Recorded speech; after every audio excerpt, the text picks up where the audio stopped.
सानो लगानीलाई ठूलो सम्पत्तिमा कसरी बदल्ने यो गतिको खेल होइन, बरु एक विशेष शक्तिशाली मानसिकताको खेल हो।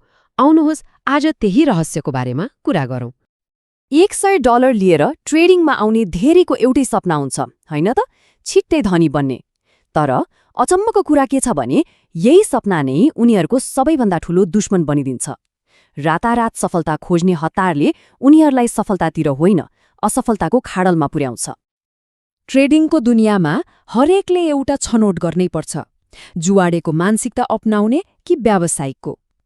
जुवाडेले आफ्नो सुरुको पुँजीलाई मनोरञ्जनको लागि खर्च गर्ने पैसा ठान्छ, तर एक व्यावसायिकले उसले त्यसलाई आफ्नो भविष्यको आधारशिलाको रूपमा हेर्छ।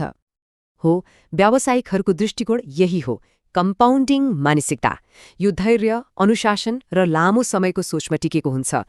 सुरुमा यो बाटो निकै सुस्त र बोरिङ लाग्न सक्छ, तर विश्वास गर्नुहोस्, ठूला साम्राज्यहरू यही जगमा खडा हुन्छन्।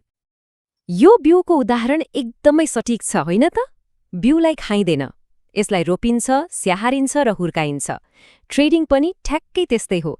सानो पुँजीलाई सम्मान गर्न सिक्नुपर्छ, किनकि जसले सानो रकमलाई जस्तो व्यवहार गर्छ, ठूलो रकमलाई पनि त्यसरी नै गर्नेछ।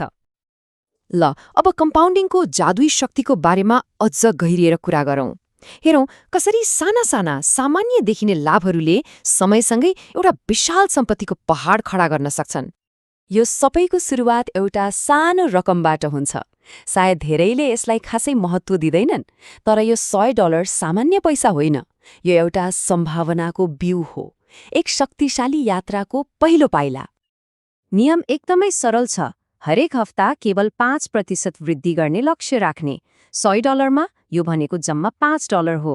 धेरैजसो ट्रेडरहरू यो सुनेर हाँस्छन् होला, तर उनीहरूले यसको पछाडिको शक्ति देख्न सक्दैनन्। अब परिणाम हेरौँ। यही 5% को नियमले $100 लाई 1 वर्षमा $1400 भन्दा बढी बनाउँछ, 3 वर्षमा लाखौंमा पुर्याउँछ र 5 वर्ष नपुग्दै करोडौंमा। हो, यो सुन्दा पत्याउनै नसकिने लाग्छ, तर यो कम्पाउन्डिङको अकाट्य गणित हो। र यो कुनै किताबी कुरा मात्र होइन। प्रसिद्ध कमोडिटी ट्रेडर रिचर्ड डेनिसले सानो रकमलाई करोडौंमा परिणत गरेर देखाए। उनले जुवा खेलेर होइन, तर अनुशासित धैर्यता र निरन्तर नियमहरू पालना गरेर यो सम्भव बनाए। अब दोस्रो स्तम्भको कुरा गरौँ, जुन हो निर्मम धैर्यता। धैर्यता भनेको हात बाँधेर बस्नु मात्र होइन, यो त सही अवसरको लागि शिकारमा बसेको सिंह जस्तै एक सक्रिय र शक्तिशाली कला हो। यो एक साधारण तर निकै गहिरो सत्य हो। बजार हिजो पनि थियो, भोलि पनि हुनेछ।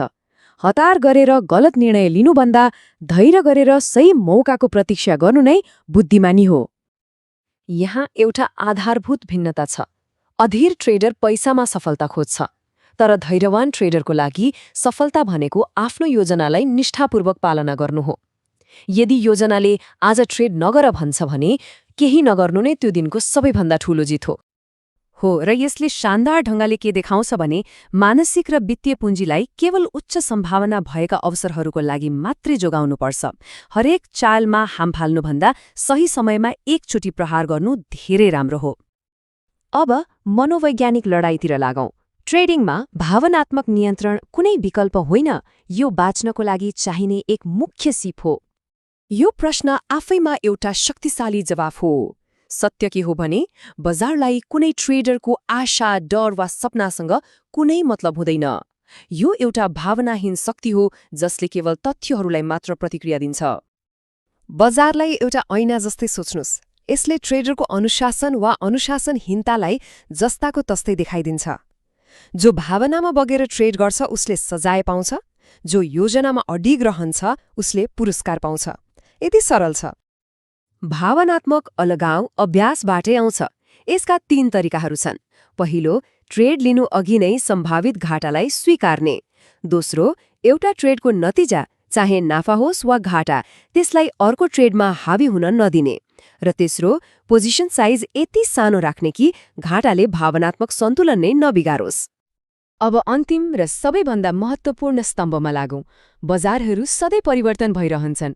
जो जिद्दी भएर बस्छ ऊ समाप्त हुन्छ, जो अनुकूलन गर्छ ऊ मात्रै जीवित रहन्छ। ट्रेडरको यात्रा कहिल्यै पनि सिधा हुँदैन। यो एक विकासको प्रक्रिया हो। हरेक चरणमा नयाँ चुनौतीहरू आउँछन् र व्यावसायिकताको शिखरमा पुग्न निरन्तर अनुकूलन अनिवार्य हुन्छ। हरेक स्तरले ट्रेडरको नयाँ र परिष्कृत संस्करणको माग गर्दछ। माथि स्वार्ट्ज जस्ता दिग्गज ट्रेडरहरू पनि बजारसँगै परिवर्तन भएर मात्रै सफल भए। सफलता कुनै एउटा विधिमा होइन, तर परिवर्तन हुने क्षमतामा लुकेको हुन्छ। अन्त्यमा यी 4 आधार स्तम्भहरू नै करोडपति मानसिकताका जग हुन्।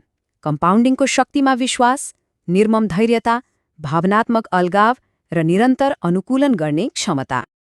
यो सबै कुरालाई एउटा अन्तिम प्रश्नमा समेटौं। बजारले कहिले झुटो बोल्दैन, यो एउटा ऐना हो। प्रश्न यो हो, त्यो ऐनाले कस्तो ट्रेडरलाई प्रतिबिम्बित गर्नेछ? एक जुवाडे वा एक व्यावसायिक? छनौट हरेक व्यक्तिको आफ्नै हातमा छ।